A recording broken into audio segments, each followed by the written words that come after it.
Hello दोस्तों, जीत Kaur TV YouTube देखने वालों का मैं बहुत बहुत स्वागत करती हूँ। Thank you so very much for keep on watching my channel.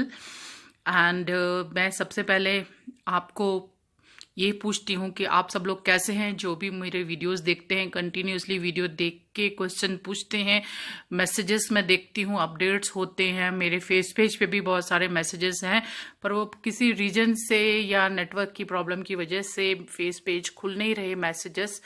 तो मैं ट्राई करती हूँ, जब भी खुलेंगे तो मैं उनको रिप्लाई करूँगी।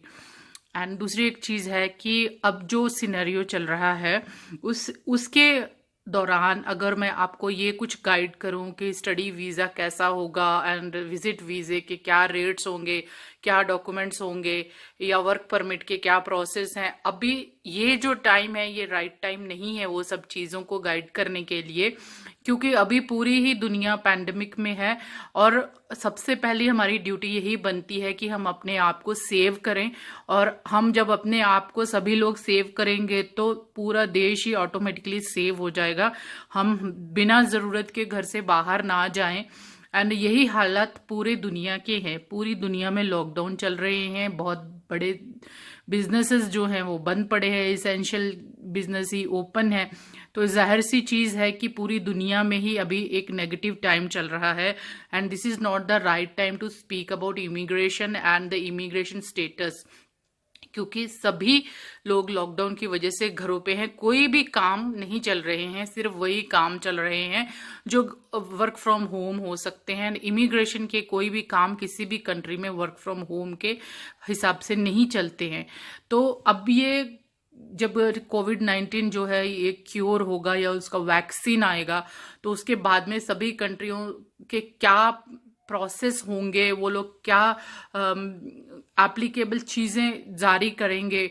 रूल्स एंड रेगुलेशन तो चेंज नहीं करेंगे, बट एक मेडिकल कंडीशन जो है उसमें ज़रूर अपग्रेडिंग होगी, क्योंकि ये जो है बहुत ही कॉम्प्लिकेटेड सिचुएशन है। तो उसकी वजह से थोड़ा बहुत अपडेट्स होंगे, अदरवाइज और कोई अपडेट होंगे मुझे नहीं लगता, क्योंकि जो immigration policies and work permits 2020 में ओपन हुए थे वो तो स्टिल पेंडिंग है, वो तो प्रोसेस ही स्टार्ट नहीं हुए, तो वो कंटिन्यू भी होंगे। बट अभी जो है वो किसी भी टॉपिक पे हम बात करें ये राइट टाइम नहीं है। बाकी स्टडीज़ के लिए जो लोगों ने क्वेश्चन पूछे हैं मुझसे कि स्टडी वीज़ा क्या होगा, वो आईएलटीएस कर रहे हैं या क्या कर रहे हैं, रिसेंट भी अभी जो मुझे अपडेट्स आए हैं कमेंट्स में, तो उनको भी मैं कहती हूँ कि स्टडी वीज़ाज कोई भी कंट्री में बंद नहीं होंगे। अभी जो प्रेजेंट कंडीशन है जो कोविड-19 के हिसाब से, अभी किसी भी कंट्री में हम क्या एक्सपेक्ट कर सकते हैं इस टाइम, जबकि दुनिया लाखों के हिसाब से मर रही है, हजारों लोग हर रोज विक्टिम हो रहे हैं कोरोना के, उसमें कोई बचा नहीं पा रहे हैं, जो बच रहे हैं वो रेंज भी कम है। बट इस सिचुएशन में स्टडी वीज़ाज के लिए तो आप जा नहीं सकेंगे जब तक पूरा लॉकडाउन बंद नहीं होता, सिचुएशन ठीक नहीं होते, मेडिकल बैकग्राउंड्स ठीक नहीं होते, कंडीशंस अप्रूव जो है इम्प्रूव नहीं होते। तो ये सब चीज़ें धरी की धरी हैं। आपके दिमाग में अब इस टाइम में और ज़्यादा ख्याल ज़रूर आते होंगे इस मैटर में कि हम कैसे जाएं, कैसे सेटल हों। पर अब आप खुद ही देखिए कि जैसे आप न्यूज़ में देख रहे हैं कि इंडिया में जो बाहर से आए हैं लोग उनको क्वारंटाइन में रख रहे हैं। एंड ये एक अलग सिचुएशन है, तो बाकी कंट्रियों में भी वही सिचुएशन होगी। कोई भी कंट्री इमिग्रेंट्स को अपनी कंट्री में एंट्री नहीं दे रही अनटिल अनलेस कि वो अपनी कंट्री में वापस जाना चाहते हैं, अदला बदली, तो उसके लिए ही सिर्फ जो है वो सिस्टम जो है वो चल रहा है। तो अब मैं आपको क्या गाइड करूं, इसलिए मैं आपको रिप्लाई भी नहीं करती। व्हाट्सएप पे जो लोग कुछ क्वेश्चंस पूछते हैं कि जो लोग ऑलरेडी कनाडा में हैं, जिन्होंने अपना वर्क परमिट एक्सटेंशन के लिए या स्टडी परमिट एक्सटेंशन के लिए अप्लाई किया है, या फिर और किसी टाइप के visa categories already online apply किए हुए हैं, तो उनके प्रोसेस क्या डिले होंगे। तो नेचुरल सी बात है कि आपके प्रोसेस डिले होंगे, क्योंकि सिस्टम्स ही बंद है, काम ही नहीं हो रहा है उस पर। और उससे जो अभी लास्ट ईयर जो लोगों ने अप्लाई किया था, जो कि नेक्स्ट ईयर आने वाले थे अप्रूवल इमिग्रेशन के, पीआर के, तो अभी वो और डिले होंगे। वर्क परमिट के जब ओपन होते हैं, ये वर्क स्टार्ट होंगे, तो उससे एप्लीकेशन के हिसाब से आपके प्रोसेस थोड़े लेट होंगे। बट उसके लिए आपको उसकी, अगर आपका वीज़ा एक्सपायर हो गया, परमिट एक्सपायर हो गया या कुछ भी चीज़ एक्सपायर होगी तो उसके लिए आपको वो टाइम मिलेगा, क्योंकि ऑलरेडी आपने अंडर टाइम ही अप्लाई कर दिया था। तो उस चीज़ के लिए आपको टेंशन लेने की बिल्कुल भी ज़रूरत नहीं है। वो जो है एक नेचुरल सी बात है, ये जो जिससे हम गुजर रहे हैं, पूरी दुनिया उसी से गुजर रही है। बट नए लोगों के लिए मैं आपको कुछ नहीं बोल सकती। मेरे को बहुत गुस्सा भी आता है, कई लोग इतने सारे क्वेश्चन व्हाट्सएप पे भेजते हैं, मुझे नहीं पता उनको कैसे मेरा नंबर मिलता है, कौन से वीडियो से, किससे मिलता है। Complete like they are not educated, they are not qualified, they are still asking for work permits and this and that. How, कैसे पूछते हैं आप ये बात कि आप बाहर काम करने जा सकते? क्या ये सिचुएशन में हम अपनी कंट्री में देख रहे हैं लेबर्स कैसे भूख से मर रहे हैं, कैसे वो पटड़ी के नीचे आके मर रहे हैं अपने घरों में वापस जाने के लिए। काम ही नहीं है, पैसा ही नहीं है, उनको खाने के लिए खाना ही नहीं है, इसेंशियल चीजें नहीं मिल पा रही हैं उनको। तो ऐसी सिचुएशन जब हम अपनी आंखों से देख रहे हैं तो दूसरे देशों में भी सेम चीज चल रही है। सभी कंट्रियां अपने सिटीजन्स को, काम बंद हो चुके हैं तो उनको खर्चा दे रही है घर में बिठा के, तो दूसरे लोगों को वो बुला के कैसे घर में बिठा के खर्चा देगी? तो ये थोड़ी सी सोचने की बात है। पूरी दुनिया में ही क्राइसिस चल रहा है ये, और हमें इस चीज के लिए प्रे करनी चाहिए कि हम इस क्राइसिस से सभी लोग पूरी दुनिया से बाहर निकलें, और ताकि फिर से जो है ये ओपन प्रोसेस हो, और उसके बाद के जो रिजल्ट होंगे तो उसके बाद जो होगा सब कुछ ऑनलाइन डिस्प्ले हो जाएगा। मैं भी वीडियोस बनाऊंगी आपको अपडेट करने के लिए। तो इसकी मतलब कि आपको कोई फर्क नहीं पड़ेगा, जो है नेचुरल जिस सभी के साथ है।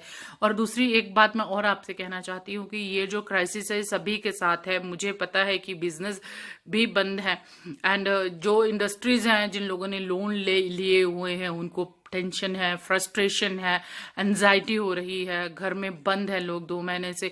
तो ये एक चीज जो है कि हमको डिप्रेशन भी होता है, सब कुछ होता है।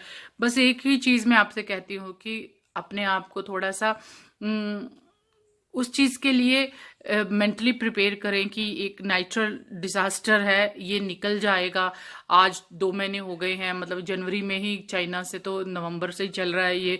तो हो सकता है कि इस साल नवंबर तक ये बंद हो जाए या कुछ हो, या उससे पहले ही वैक्सीन बन जाए। सभी कंट्रियां, पूरे वर्ल्ड जो है इसी के पीछे है। जिस दिन वो वैक्सीन बन जाएगा उस दिन भी सभी लोगों को एक ही दिन में वो वैक्सीन तो नहीं मिलेगा, और उसका सिर्फ एक ही क्योर है, वैक्सीन। एंड जब तक तो आपको घरों में ही रहना पड़ेगा, या जैसे भी गवर्नमेंट इंस्ट्रक्शंस देती हैं, अपनी सेफ्टी, जान है तो जहान है, एंड उसके बाद में जान भी जहान भी, एंड उसके बाद सभी चीज़ें हमको साथ साथ में गवर्नमेंट ट्रेंड कर रही है, एंड मेंटली भी हम लोग प्रिपेयर हो रहे हैं कि कैसे अपने आप को बचाना है, कैसे दूसरों को बचाना है कि ये और फैले ना। तो हमें इसी चीज़ पे पहले कॉन्सेंट्रेट करना चाहिए कि हम खुद बचें। जब हम खुद बचेंगे एंड हमारे थॉट्स दूसरों के बचाने के होंगे, तो ऐसे ही सारे मल्टीपल थॉट्स मिलके पूरी कंट्री को सेव कर देंगे, एंड ऐसे ही सारे ही कंट्रियां जो हैं सेव हो जाएंगी। एक चीज तो बहुत ही क्लियर हो चुकी है, जैसे कि अगर मैं साउथ इंडियन हूं तो मैं साउथ इंडिया के हिसाब से अगर सोचूं तो मुझे ये एक चीज लगती है कि इस डिसास्टर के बाद बहुत कम लोग हैं जो साउथ इंडिया से बाहर जाके जॉब करना या सेटल होना पसंद करेंगे। क्योंकि अब जो सीन्स मैंने देखे हैं, पेरेंट्स जिनके 2 बच्चे हैं, 3 बच्चे हैं, तीनों ही यूएसए में हैं, तो वो लोग अपने बच्चों को मिल नहीं सकते, या जर्मनी में है, एंड या फिर किसी भी वेस्टर्न कंट्री में है जो कि हाई रिस्क पे है। माँ बाप बच्चों को मिल नहीं सक रहे, बच्चे माँ बाप को मिल नहीं सक रहे। तो वो जो मेंटल पेन है वो मैं खुद फील कर रही हूँ, क्योंकि मैं खुद भी अपनी फैमिली से दूर हूँ, एंड मैं नहीं जाना चाहती। एंड जो दूसरी चीज़ है कि यही कंडीशन बहुत सारे लोगों की है। बट जो लोग जाना चाहते हैं, सेटल होना चाहते हैं, जब तक वो सामने वाली कंट्रीज इमिग्रेशन ओपन नहीं करती तो आप कुछ नहीं कर सकते। एंड वो कंट्रीज को भी एक बहुत बड़ा सोर्स ऑफ इनकम है, बहुत ज़्यादा लेबर चाहिए होंगे, रिसोर्सेज चाहिए होंगे, उसके लिए वो भी इमिग्रेशन बंद नहीं करेंगे। बट हाँ, टाइम जरूर लगेगा, क्योंकि इस जो दर्द से, इस जो डिसास्टर से निकलने के लिए, सभी को क्योर होने के लिए टाइम लगेगा। तो आपको सब्र करना पड़ेगा। तो मैं यही आपसे कहती हूँ कि आप अपना ख्याल रखें, अपने आप को बचाएं, सबको बचाएं। ऐसे ही करते करते सब लोग बच जाएंगे और प्रे करते हम लोग इससे निकले एंड उसके बाद सब कुछ ओपन हो, हम एक दूसरे को मिलें जुलें, सब कंट्रियों के बॉर्डर जो सीज हैं ओपन होंगे, तभी उसके बाद ही कुछ हलचल हो सकती है किसी भी प्रोसेस में। तो मैं इसीलिए कुछ भी नहीं लिख रही, कुछ भी अपडेट नहीं कर रही, क्योंकि इमिग्रेशन पॉलिसीज आर क्लोज। कंट्रियों ने ये भी कहा है कि उनके सिटीजन्स भी वापस ना आए, जहां है वहीं रहें। तो इस सिचुएशन में हम नए लोगों को क्या गाइड करें? मेरी बातें गलत भी हो जाएंगी कल के दिन। क्या मेडिकल पॉलिसीज एंड क्या कंडीशंस होंगे, मुझे नहीं पता उस चीज़ का बारे में। सब कुछ नए तौर पे होगा, अपग्रेड होगा, तो वो चीज़ के लिए आपको थोड़ा सा इंतज़ार करना पड़ेगा। आप इंतज़ार करें एंड देखते रहें जीत कौर टीवी यूट्यूब, और अपना ख्याल रखें। Thank you so very much for watching Jeet Kaur TV YouTube.